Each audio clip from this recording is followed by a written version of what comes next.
Hermanos, yo les pido que vayan conmigo a Romanos capítulo 12, aunque no vamos a estar predicando de Romanos. Romanos capítulo 12, y vamos a leer los versículos 1 y 2.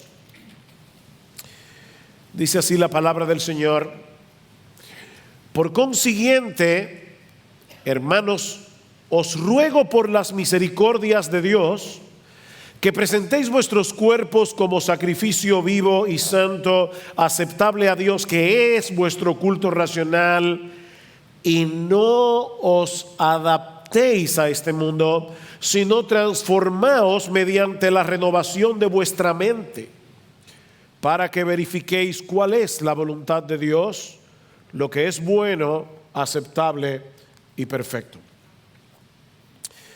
Pocos movimientos han impactado la sociedad occidental a partir de la segunda mitad del siglo XX como lo ha hecho el feminismo. Lo que comenzó como un intento de reivindicación de los derechos de la mujer se convirtió en un tsunami ideológico que pretende arrasar con el matrimonio, la familia y de paso convertir la iglesia de Jesucristo en una institución totalmente irrelevante. La semana pasada nosotros consideramos el tema de la ideología de género y cómo debíamos reaccionar ante ella desde una perspectiva bíblica. En la mañana de hoy nosotros queremos completar este tema explicando en qué consiste el feminismo y el impacto que ha tenido en la iglesia a finales del siglo XX y a principios del siglo XXI. Y yo espero, mis hermanos, mostrar en esta mañana que ambos movimientos suelen ir de la mano. Ahora, antes de pasar a explicar de lleno nuestro tema, permítanme hacer dos observaciones, y las dos son importantes. La primera es que no estamos abordando este tema como activistas políticos, lo dijimos la semana pasada, lo repetimos otra vez. No estamos aquí como activistas políticos, no estamos aquí como analistas culturales, sino como pastores que estamos llamados a enseñar a la iglesia todo el consejo de Dios. De manera que esta exposición no pretende ser una charla sociológica o cultural, sino más bien una exposición de las Escrituras con el propósito de equipar a la iglesia para defender la verdad de Dios revelada en su palabra en medio de este océano de confusión en que parece estar navegando la sociedad occidental.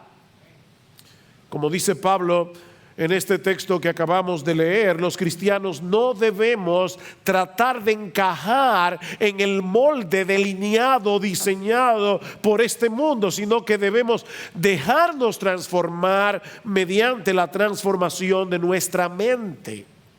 Tú y yo llegamos al cristianismo con muchas mentiras y todavía están entrando más. A través de los medios de comunicación, a través del cine, a través de un montón de instrumentos que el diablo usa para confundir.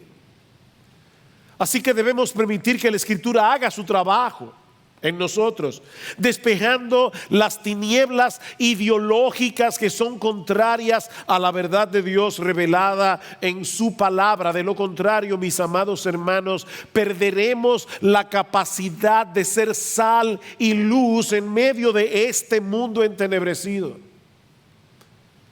Así que mi primera aclaración: estamos en un púlpito, esta es una iglesia, este es el día del Señor y estamos predicando las Escrituras. Yo no soy un charlista, yo soy un predicador. Pero debo aclarar también que simpatizamos, escuchen bien, estoy escogiendo cada palabra, que simpatizamos con las críticas del movimiento feminista cuando levanta su voz en contra de las actitudes machistas de aquellos que ven a la mujer como un ser inferior o como un objeto que pueden usar o del que pueden abusar. Como cristianos nos identificamos con ellos en ese sentido. Nos oponemos totalmente, mis amados hermanos, a todo tipo de acción, a todo tipo de actitud que denigre a la mujer en cualquier sentido o que violente su integridad física. El machismo, mis hermanos, es un mal social de la peor clase, porque distorsiona por completo el papel que Dios le ha dado al hombre como cabeza. Mary Cashin dice, y yo solo puedo decir amén a esto: el feminismo identifica problemas reales que demandan respuestas reales. El problema es que la respuesta no se encuentra en el feminismo. La respuesta se encuentra en un regreso al diseño original de Dios revelado en su palabra. Como yo espero mostrar en la mañana de hoy, por corregir un mal, las feministas han creado otro mucho peor. La medicina ha sido más venenosa, más dañina que la enfermedad. Ahora, ¿cómo surge el feminismo y cuáles son sus postulados esenciales? Bueno, contrario a lo que algunos pueden pensar, el feminismo como movimiento no es un fenómeno reciente. En el año 1792, una inglesa llamada Mary Wollstonecraft, la madre de Mary Shelley, la autora de Frankenstein, publicó una obra titulada Una vindicación de los derechos de la mujer, 1792. Y un año más tarde, tanto en Francia como en los Estados Unidos, le siguieron dos publicaciones similares. De ese modo comenzó un movimiento que trajo como consecuencia algunas reivindicaciones en cuanto a los derechos de la mujer, pero que presentaba al mismo tiempo una imagen bastante negativa del matrimonio.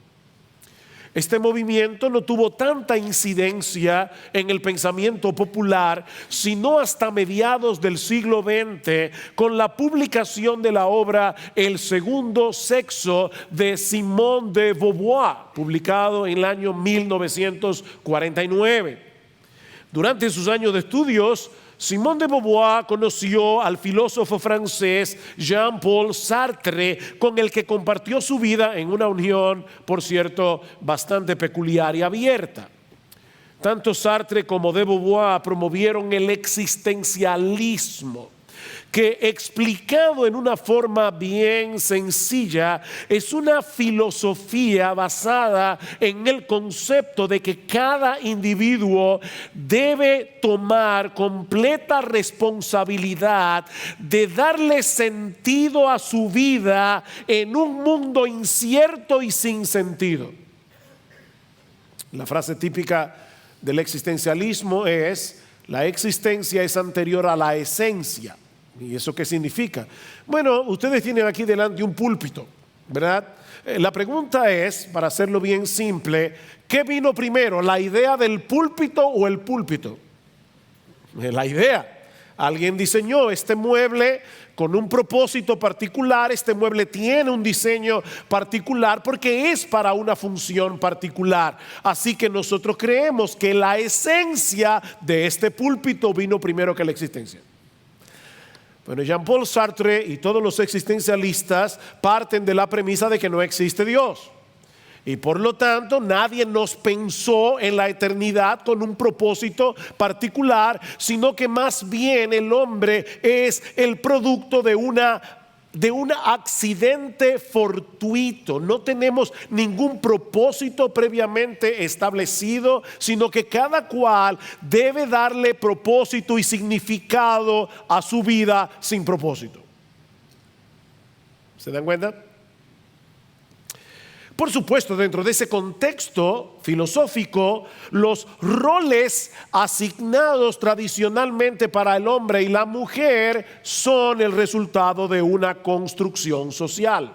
No hay un Dios en el cielo que hizo a la mujer para ser mujer, al hombre para ser hombre, y a los dos les asignó papeles diferentes en la sociedad, en el mundo, en la iglesia, etcétera, sino que más bien son construcciones sociales. Y es aquí precisamente donde entra en juego la obra de Simone de Beauvoir. Su tesis fundamental es que a la mujer se le ha asignado un estatus de segunda clase en la sociedad que no le permite asumir completamente la responsabilidad de su propia vida.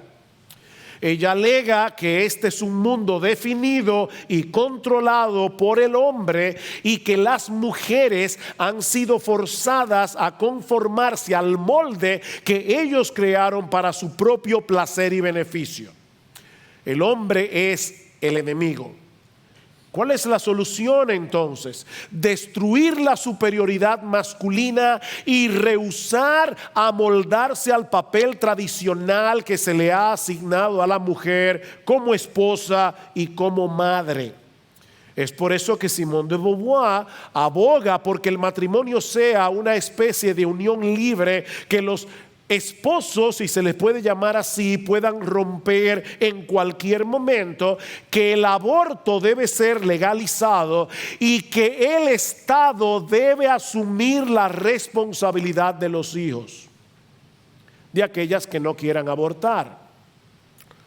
Si el Estado no asume la responsabilidad de hacerse cargo de los niños, las mujeres no podrán desarrollarse plenamente por causa de la maternidad y tendrán que continuar subyugadas en el esquema implantado en nuestra sociedad por la supremacía masculina.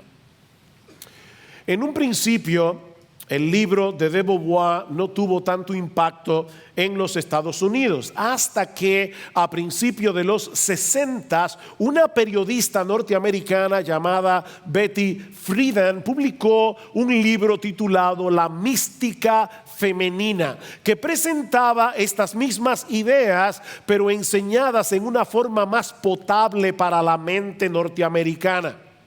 Estas dos obras alcanzaron un alto nivel de popularidad en los Estados Unidos y desataron toda una revolución cuyo centro de ataque es el matrimonio, la familia, la maternidad, la distinción entre el hombre y la mujer y, por supuesto, la moral cristiana. Ahora bien, aquí es que se complica la cosa. Yo espero que hasta aquí me hayan seguido. Más o menos para el mismo tiempo en que Simone de Beauvoir escribía su manifiesto feminista a finales del 1949, una mujer llamada Catherine Bliss estaba haciendo un estudio para el Concilio Mundial de Iglesias, titulado El servicio y estatus de la mujer en la iglesia.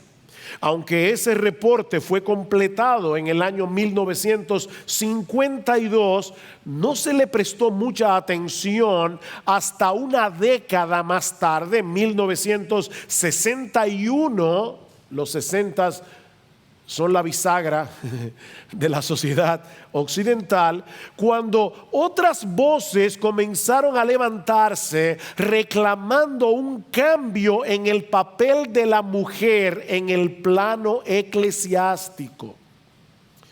Así que muy pronto el movimiento feminista secular encontró un aliado dentro de ciertos grupos religiosos, incluyendo grupos evangélicos, con las mismas metas y los mismos objetivos, eliminar toda diferencia entre el hombre y la mujer. En el plano eclesiástico, esto significa que las mujeres puedan llevar a cabo las mismas tareas y oficios que hacen los hombres en la iglesia, incluyendo el ministerio pastoral y la predicación en el culto público. Esta posición teológicamente se conoce como egalitarianismo o igualitarianismo, de la palabra igual, porque argumenta que el rol de liderazgo, tanto en el hogar como en la iglesia, debe ser compartido por el hombre y la mujer, no debe limitarse a los hombres. En las últimas décadas, este movimiento ha tomado una fuerza impresionante en el mundo evangélico, como podemos ver en muchas denominaciones en el día de hoy.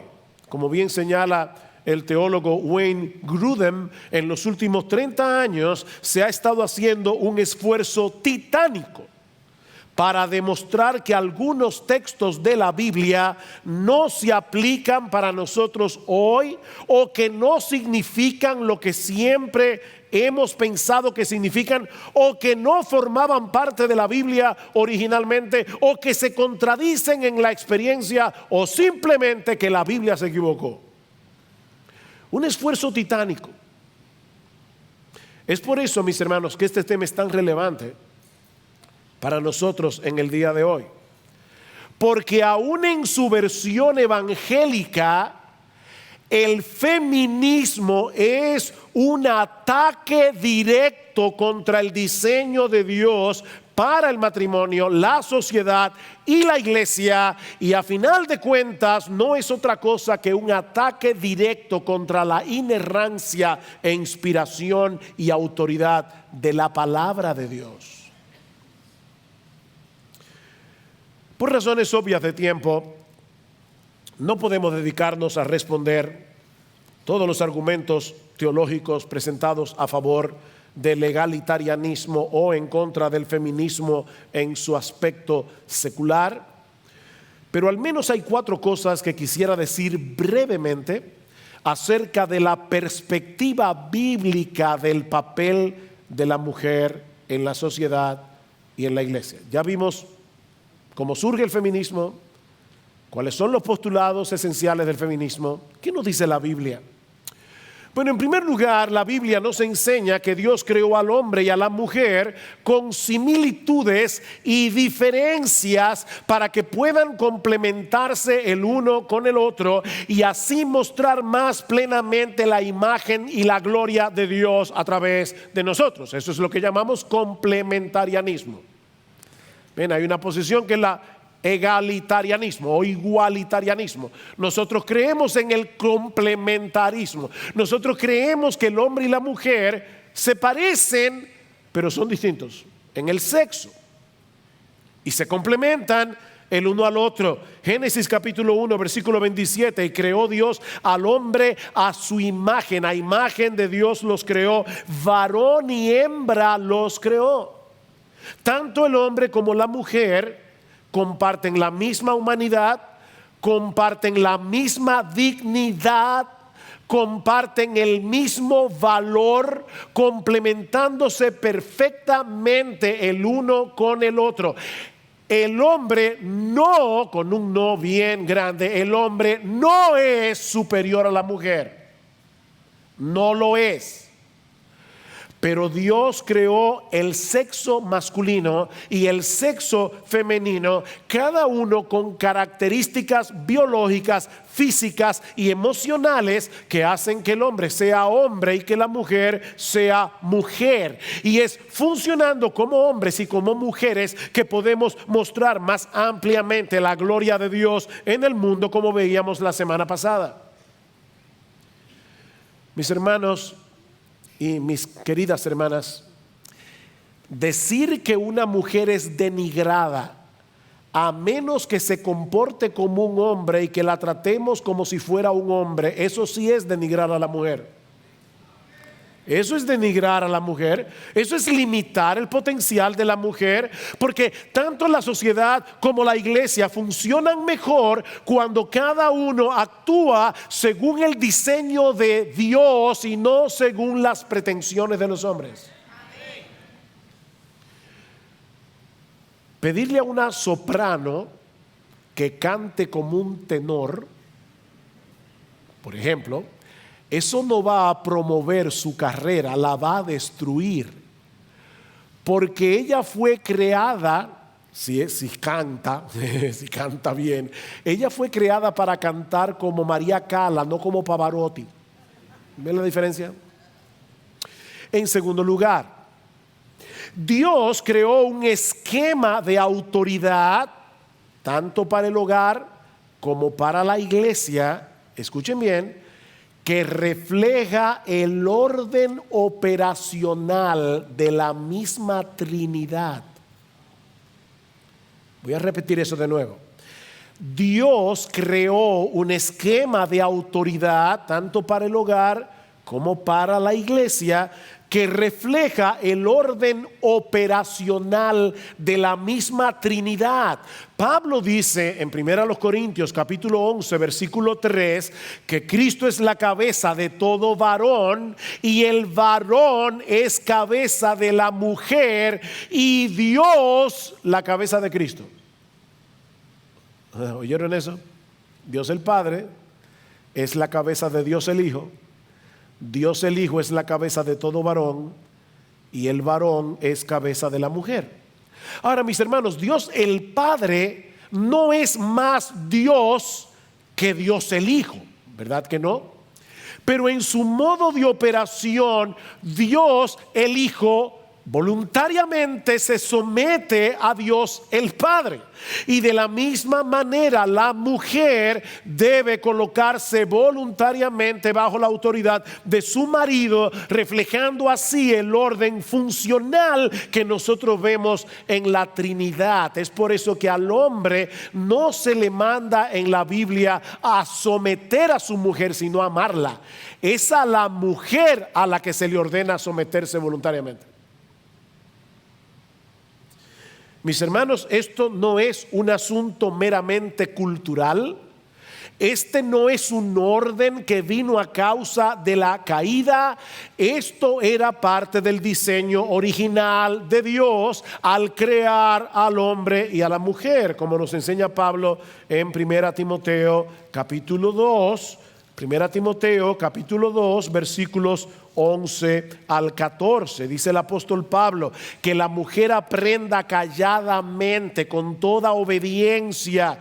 Yo no permito que la mujer enseñe ni que ejerza autoridad sobre el hombre. Y está hablando en el contexto de la iglesia, obviamente, porque dice más adelante, y esto te escribo esperando ir a ti pronto, pero en caso de que me tarde, para que sepas cómo debes conducirte en la casa de Dios.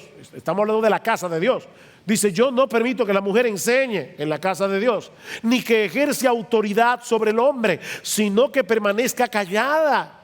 Porque Adán fue creado primero, después Eva. Pablo está diciendo, en el orden en que Dios creó a Adán y creó a Eva, hay una enseñanza teológica aquí. Dios creó al hombre primero, después a Eva, y Adán no fue el engañado, sino que la mujer, siendo engañada completamente, cayó en transgresión. En otras palabras, cuando la mujer asumió el papel de liderazgo que no le correspondía, cuando los papeles se invirtieron y Eva se convirtió en la pastora del huerto del Edén, ahí vino el pecado. ¿Se dan cuenta? Mis hermanos, este texto no podía ser más claro. Pablo prohíbe tajantemente que una mujer enseñe a los hombres en el culto público y que ejerza autoridad sobre los hombres en la iglesia. En otras palabras, lo que Pablo está diciendo aquí es que una mujer no debe asumir el ministerio pastoral, porque eso es precisamente lo que un pastor está llamado a hacer: enseñar y ejercer autoridad. Y a la mujer no se le permiten ninguna de las dos cosas en la iglesia. Repito, no se trata de un asunto cultural, se trata de un asunto teológico. Yo sé que yo no voy a ser más popular por enseñar esto. El punto es, mis amados hermanos, ¿qué es lo que enseña la palabra de Dios? Porque cuando el mundo y aún algunos en la iglesia enseñan algo diferente, nosotros tenemos que decir, sea Dios veraz y todo hombre mentiroso.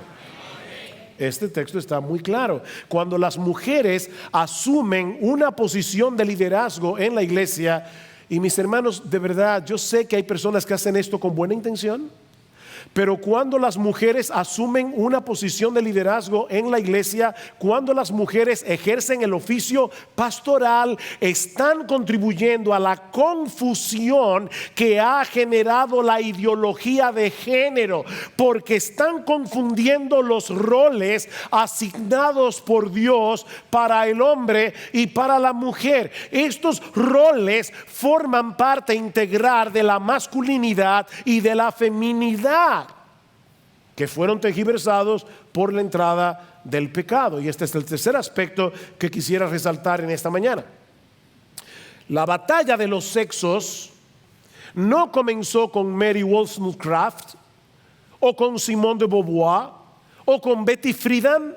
Esta batalla comenzó en el huerto del Edén, cuando Eva asumió el rol de liderazgo y Adán claudicó de su posición de autoridad y dejó de guiar amorosamente y de proteger a su mujer.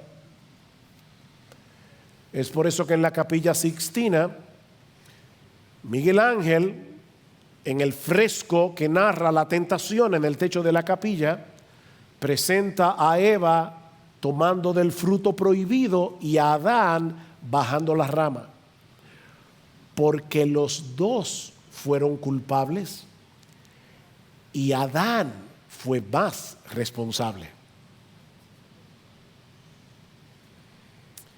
A partir de ese momento, mis hermanos, la sumisión de la mujer y el ejercicio piadoso de la autoridad por parte del hombre se iba a convertir en una batalla campal por el control en el seno del hogar, hablando de las consecuencias que vendrían sobre la mujer por causa de su rebeldía. Escuchen lo que Dios le dice a Eva en Génesis capítulo 3 versículo 16: multiplicaré en gran manera los dolores en tus preñeces. Cada vez que una mujer da a luz, tiene que recordar el dolor que se introdujo en el mundo por causa del pecado. Pero no solo eso, con dolor darás a luz los hijos, y tu deseo será para tu marido, y él se enseñoreará de ti.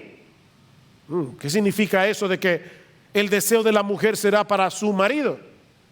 Bueno, nosotros tenemos una clave en Génesis capítulo 4 versículo 7, unos versículos más adelante, porque esas son exactamente las mismas palabras que Dios le dijo a Caín en Génesis 4:7 para advertirle que el deseo del pecado iba a ser controlarlo, pero que él tendría ahora que luchar para enseñorearse sobre el pecado. ¿Qué es entonces lo que Dios está diciendo aquí? Bueno, muchos eruditos creen que lo que Dios nos está diciendo en Génesis 3 es que a partir de la caída el deseo de la mujer va a ser controlar a su marido, ya sea manipulándolo, ya sea buscando la manera de que su autoridad prevalezca en la casa. Tu deseo será controlarlo, como el deseo del pecado es controlar al hombre, pero él se enseñoreará de ti. Dice un comentarista: el deseo de la mujer sería muy parecido al deseo del pecado de dominar a Caín. Ahora la mujer desearía controlar a su esposo, pero ese deseo no elimina la realidad de que Dios le ha ordenado al hombre ser un líder de su hogar, pero él se enseñoreará de ti. Esa inversión de roles en el hogar y en la iglesia, mis hermanos, es fruto de la entrada del pecado en el mundo, el cual es revertido por la obra de Cristo en el corazón del hombre y de la mujer. ¿Qué dice en Tito capítulo 2? Las ancianas que enseñen a las más jóvenes a estar sujetas a sus maridos, que sean cuidadosas de su casa. Dice, para que la palabra de Dios no sea blasfemada. Porque la gracia de Dios se ha manifestado para salvación a todos los hombres, enseñándonos que, renunciando a la impiedad y a los deseos mundanos, vivamos en este siglo sobria, justa y piadosamente. Pablo está diciendo, las ancianas, las mujeres, deben comportarse de esta manera, deben enseñar a las más jóvenes a comportarse de esta manera, porque esa es la obra de la gracia de Dios en el corazón. Eso es lo que hace el evangelio con una mujer pecadora cuando la redime para Cristo. Y ya vimos el texto de Efesios capítulo 5 versículo 22. Las casadas estén sujetas a sus maridos en todo, en todo. La mujer debe estar sujeta a su marido como la iglesia está sujeta a Cristo, porque el marido es cabeza de la mujer, así como Cristo es cabeza de la iglesia. Este es el tipo de texto que las feministas evangélicas dicen, bueno, no, la palabra cabeza significa otra cosa. No, la palabra cabeza significa cabeza. El hecho de que una mujer ocupe el oficio del pastorado y la enseñanza en el culto público es una incoherencia con el diseño de Dios. Es una incoherencia con la obra de la gracia en el corazón del pecador por medio del evangelio, y contribuye a la confusión que promueve la ideología de género, independientemente de la motivación que tenga esa mujer. Cuando yo estudiaba en el seminario, tuve fuertes discusiones, y yo en ese tiempo no era tan calmado como ahora, creo yo. Tuve fuertes discusiones con un estudiante que defendía vehementemente el ministerio pastoral de las mujeres y su rol de predicadoras en la iglesia. Y uno de sus argumentos era que ella conocía pastoras y predicadoras cuyos ministerios habían sido muy bendecidos por Dios, y me acuerdo como ahora, y que predican mejor que muchos hombres. Entonces la pregunta es, ¿cómo es posible que Dios use instrumentos que Él mismo desaprueba? Bueno, antes de responder esta pregunta, mis hermanos, es importante resaltar que nunca debemos interpretar la Biblia a la luz de nuestras experiencias. No, debemos evaluar nuestras experiencias a la luz de la Biblia. Y la Biblia enseña claramente que las mujeres no deben ser pastoras, punto. Y que no deben enseñar en el culto público. Ahora, volviendo a la pregunta. Lo cierto es que muchas veces Dios en su soberanía sí usa instrumentos que Él desaprueba. Por ejemplo, en Filipenses capítulo 1 versículo 15, Pablo cita el caso de algunos que predicaban a Cristo por envidia. ¿Ustedes creen que Dios puede aprobar que haya personas que prediquen a Cristo por envidia? Que quieran tener una iglesia más grande que la del pastor tal. Y mucha de esta gente quería ser más notorios que Pablo. Y aprovecharon y dijeron, Pablo ahora está preso, ahora es que nosotros podemos predicar y hacernos de un nombre, porque Pablo está atado de manos. Y Pablo decía, pero ¿saben qué? Ellos están predicando a Cristo, o por pretexto o por verdad, y en esto me gozo y me gozaré aún.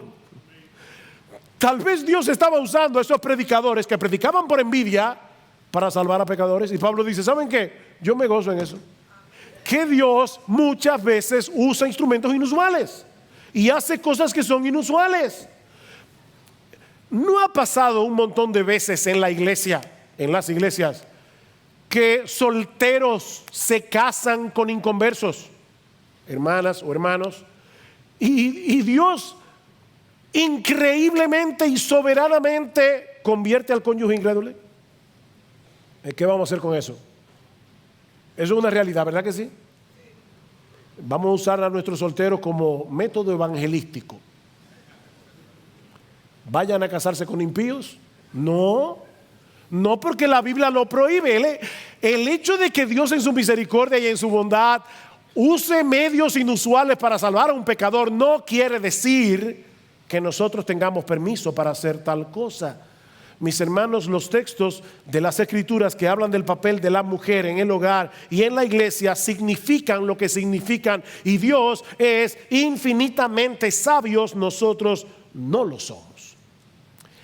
Ahora déjenme decirles algo, mis amadas hermanas. El pastorado, el ejercicio del pastorado, no es la única forma en que se manifiesta el feminismo en la iglesia. Porque algunas aquí pueden decir, qué bueno, aquí tenemos sana doctrina. Y aquí todos los pastores son hombres. Y yo nunca en mi vida he pensado pararme en un púlpito. No creas que por eso estás exenta. Porque el feminismo tiene manifestaciones que pueden ser muy sutiles. Y mis hermanos, mis hermanas, hoy se habla mucho del empoderamiento de la mujer. Y yo creo que algunas mujeres están tan empoderadas que no se están dando cuenta del impacto que el feminismo está teniendo en ellas. Mira, mi hermana, cuando tú tratas a tu esposo como si fuera tu hijo, eso es el impacto del feminismo. Cuando tú irrespetas la autoridad de tu marido, eso es el impacto del feminismo. Cuando tú no te conviertes en una plataforma que ayude a surgir el liderazgo de tu marido, sino que lo aplastas en las reuniones públicas, tú eres la que más habla y tu pobre marido tiene que coger un turno para hablar. Todas esas son manifestaciones del impacto del feminismo. No es solamente ser pastora. Todos nosotros tenemos que revisarnos a la luz de los roles. ¿Amo yo a mi esposa como Cristo amó a la iglesia?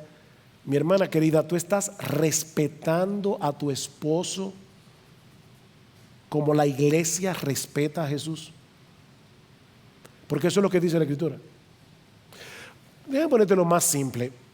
Si yo le hiciera un examen a tus hijos de 5, 7 y 9 años, y les pregunto, mis hijos, díganme una cosa, ¿quién es que manda aquí? Ellos van a poder decir, mire pastor, aquí manda mi papá. Ahora eso sí, ese hombre ama a mi mujer, a esa mujer. Él ama a mi mamá y protege a mi mamá y cuida de mi mamá. Él no es un abusador, pero él es la autoridad. Y mi mamá es la ayuda idónea. Tus hijos pueden decir eso, seguro. En cuarto lugar,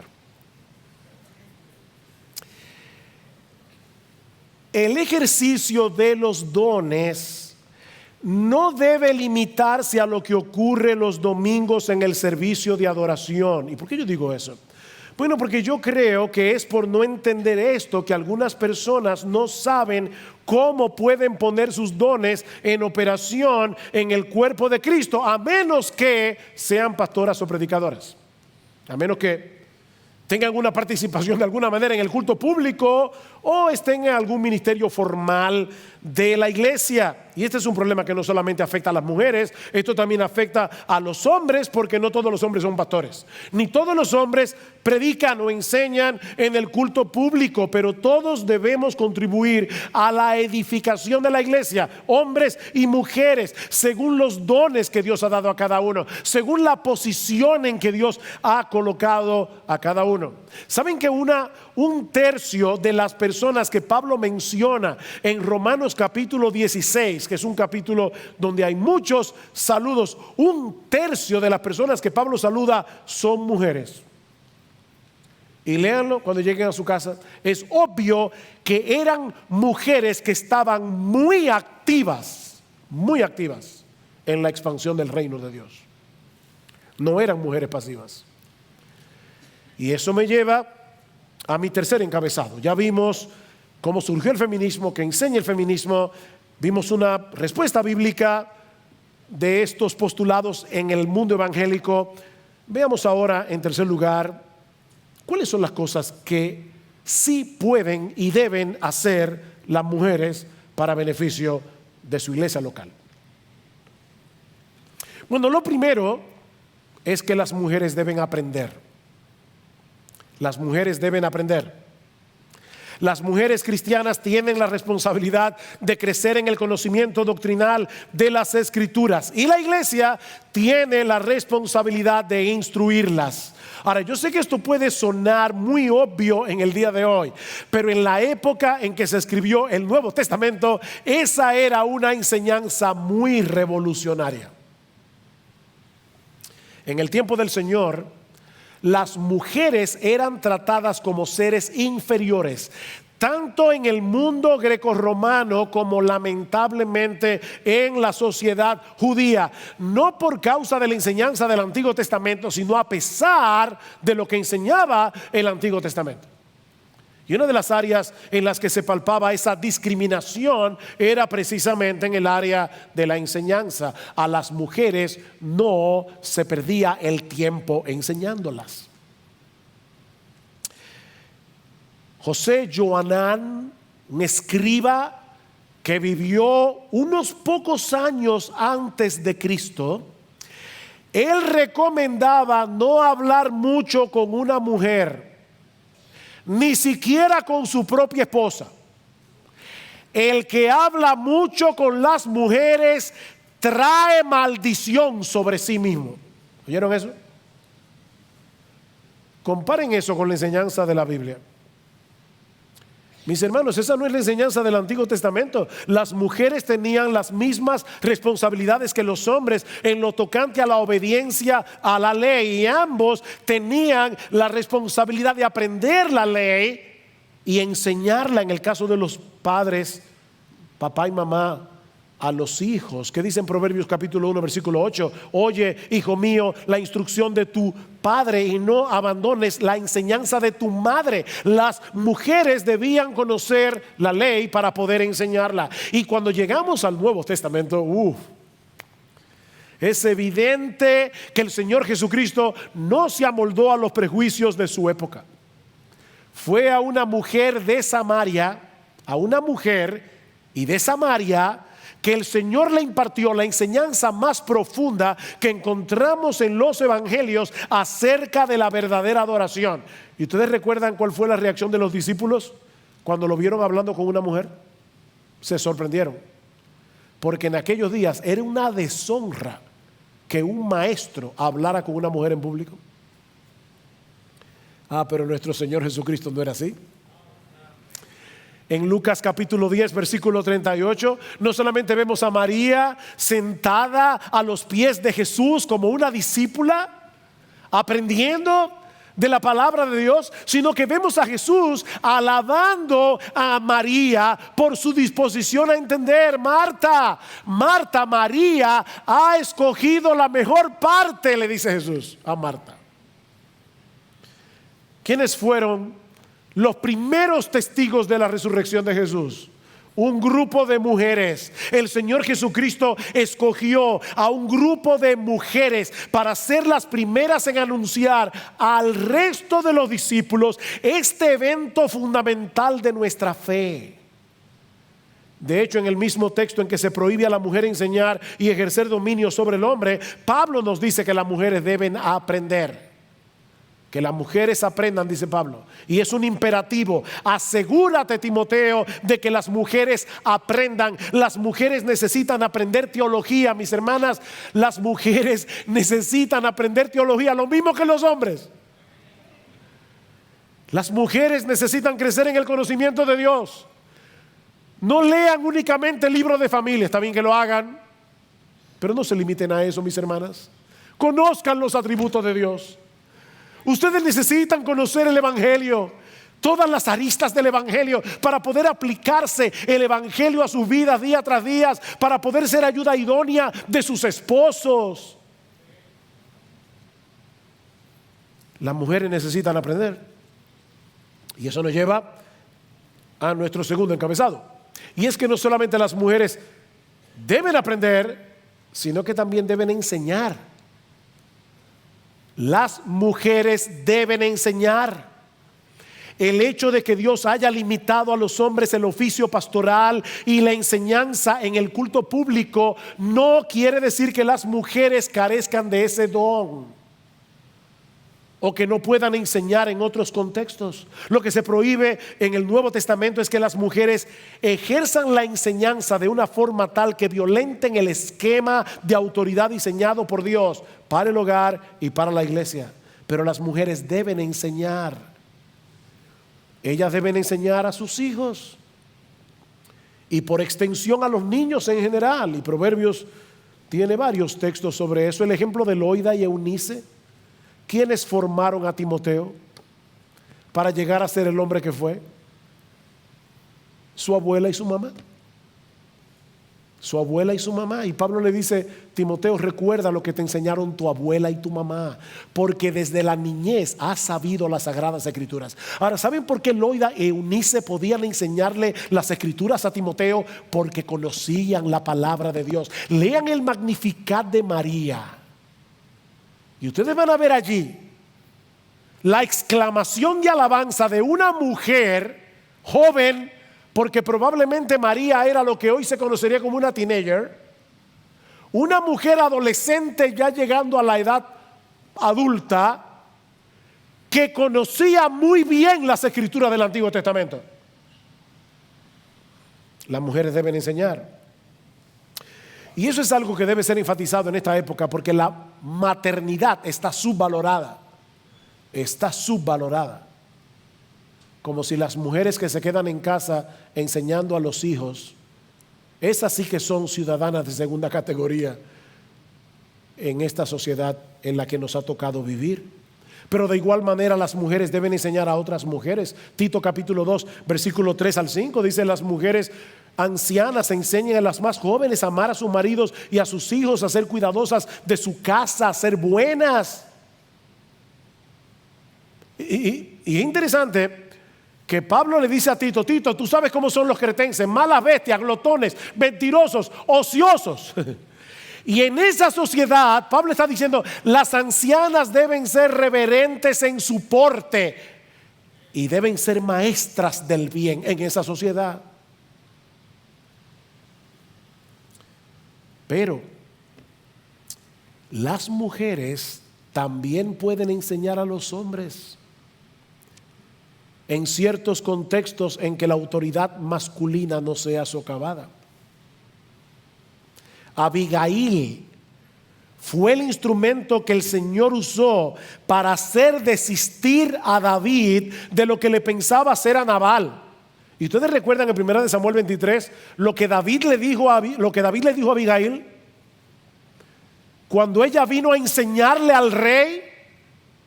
¿Recuerdan lo que le dijo David? Mire,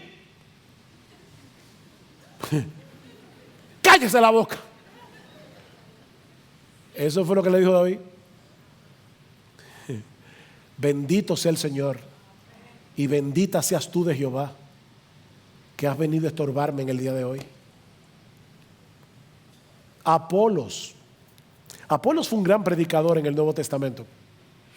Sin embargo, él no tuvo ningún reparo en ser instruido por Priscila y Aquila. Vean en Hechos 18, 24 al 26. Y el texto griego dice que ellos catequizaron a Apolos, Priscila y Aquila, los dos. Comentando acerca de este pasaje, dice Matthew Henry: he aquí el ejemplo de una buena mujer, Priscila, que aunque no le es permitido hablar en la iglesia, aún así hace bien en una conversación privada con el conocimiento que Dios le ha dado.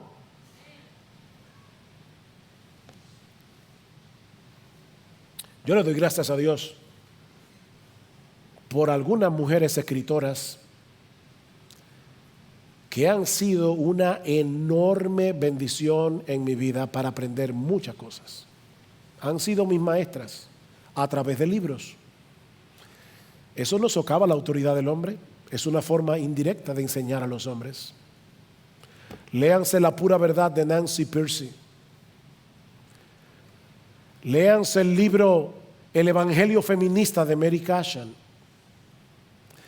Hay mujeres ahora mismo que están escribiendo libros, wow, que hay que quitarse el sombrero, porque Dios les ha dado ese conocimiento de la palabra. Pero en tercer lugar, las mujeres deben ayudar y ejercer misericordia dentro de la iglesia. Si bien es cierto que tanto los hombres como las mujeres deben mostrar misericordia a los necesitados, mis hermanos, no es menos cierto que Dios ha dotado a las mujeres de una sensibilidad particular que las hace más aptas para este tipo de ministerio. Y tan importantes son en una iglesia los que pastorean, los que dirigen, los que predican, como los que manifiestan el amor, la gracia y la misericordia de Dios, sirviendo a los necesitados. Dice en Lucas capítulo 8 versículos 1 al 3 que mientras el Señor y los discípulos iban predicando el evangelio por las ciudades y aldeas, un grupo de mujeres les servían con sus bienes. Mis hermanos, el Señor Jesucristo fue servido por un grupo de mujeres, y ustedes pueden estar seguros que habría sido muy difícil, humanamente hablando, para el Señor y los apóstoles llevar a cabo la tarea que ellos estaban llevando a cabo sin la ayuda de estas mujeres. En Hechos capítulo 9 vemos el ejemplo de Dorcas, de quien se dice que abundaba en buenas obras. Y cuando Pablo escribe a Timoteo acerca del tipo de viuda que debía ser colocada en la lista de la iglesia, le dice explícitamente que debía tener testimonio de buenas obras.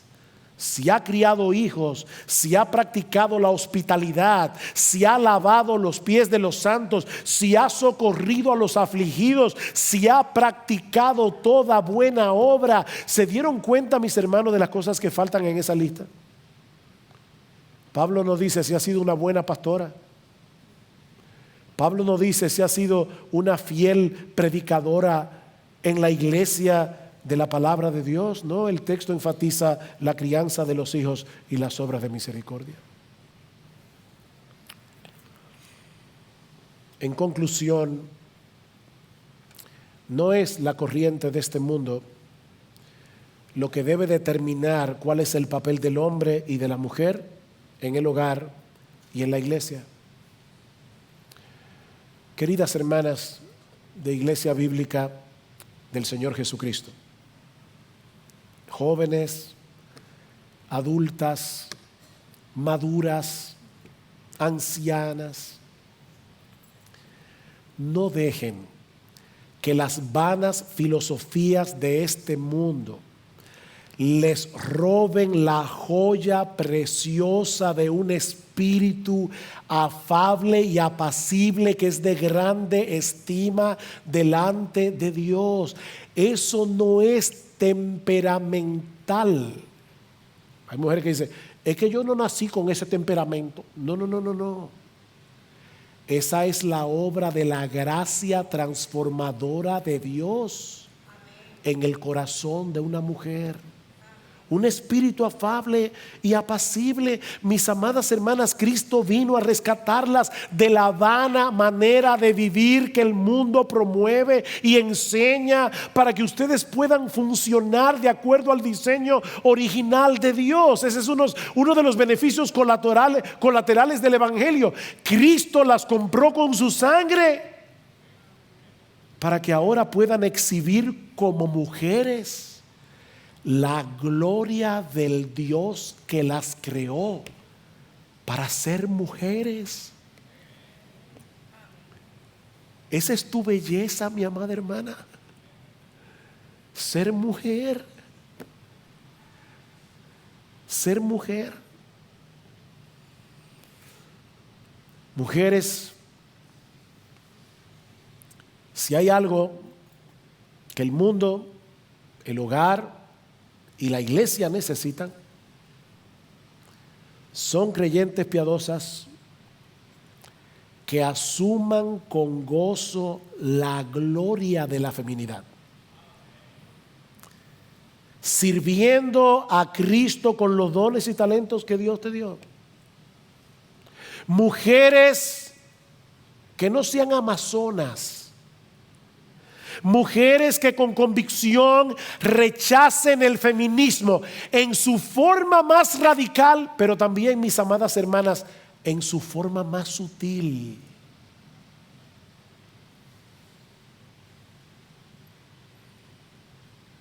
Yo no critico que una mujer estudie y haga una carrera, Pero déjame hacerte una pregunta. En el fondo de tu corazón, si tú decidiste quedarte en casa cuidando a tus hijos y una amiga del colegio tuvo la oportunidad, por la razón que sea, de hacer una carrera, tú te sientes al menos cuando se encuentran en el supermercado, ella con su maletín de ejecutiva y tú con el bolso del bebé, tú te sientes al menos. Miren, hermanos, yo les decía al principio, el feminismo es un tsunami ideológico que está arrasando con todo. Ahora, el problema de esto es cuando esas olas comienzan a penetrar en la iglesia. Y ¿saben quiénes están llamadas a hacer un muro de contención para que esas olas diabólicas, ideológicas no penetren en la iglesia? Son mujeres piadosas que se planten en sus pies diciendo: yo estoy dispuesta a abrazar con gozo y con convicción el hecho de que Dios me hizo mujer. Ustedes son ese muro de contención. Y para el mundo tiene que ser muy evidente que hay una diferencia entre lo que se ve aquí adentro y lo que se ve allá afuera. Porque Pablo dice: mujeres, hagan eso para que la palabra de Dios no sea blasfemada. Pero ¿saben qué? Hombres, varones, masculinos. De la misma manera el mundo, el hogar y la iglesia necesitan hombres piadosos que asuman con valentía y convicción el reto de ser hombres. El reto de ser hombres, porque es un reto. Maridos que amen a sus mujeres como Cristo amó a la iglesia, y no olviden lo que Él hizo por ella: morir en una cruz. Maridos que no solo sean intencionales proveyendo económicamente, sino también santificando y protegiendo a sus esposas como líderes espirituales del hogar. La iglesia necesita hombres que se sacudan de su apatía, que se sacudan de su comodidad para servir en la iglesia, en el mundo y en la familia con los dones y talentos que el Señor les dio. Hombres que sepan mostrar el carácter de 1 Timoteo 3 y Tito 1. Porque eso no se escribió solo para los pastores. No, lo que está diciendo es: los pastores deben tener estas características: marido de una sola mujer, sobrio, prudente, decoroso, hospedador, apto para enseñar. Ese es opcional. No dado al vino, no pendenciero, no codicioso de ganancias deshonestas. ¿Saben lo que Pablo está describiendo allí? A un hombre piadoso. Es de esos hombres piadosos que se escogen pastores. Pero así deberían ser todos los hombres de la iglesia, con la única excepción de apto para enseñar.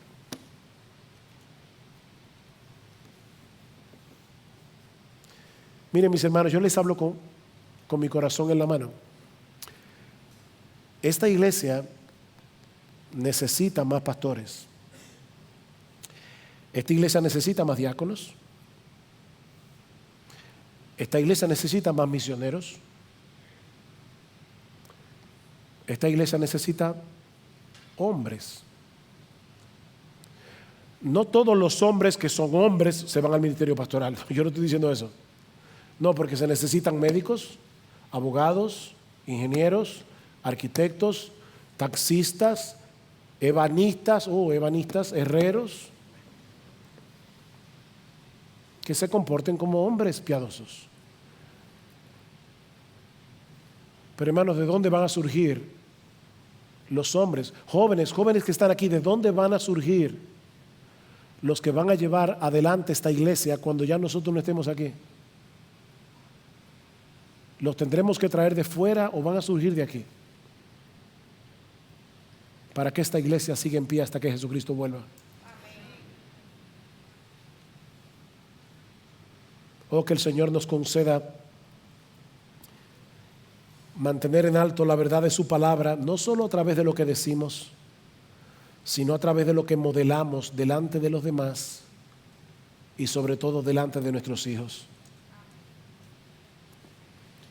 Y si este mensaje te ha convencido de pecado, mi hermano, mi hermana, recuerda el Evangelio. Recuerda el Evangelio. Recuerda la sangre que Cristo derramó en la cruz y que nos limpia de todo pecado. Recuerda la promesa de que si confesamos nuestros pecados, Él es fiel y justo para perdonar nuestros pecados y limpiarnos de toda maldad. El que encubre su pecado no prosperará. El que los confiesa y se aparta alcanzará misericordia.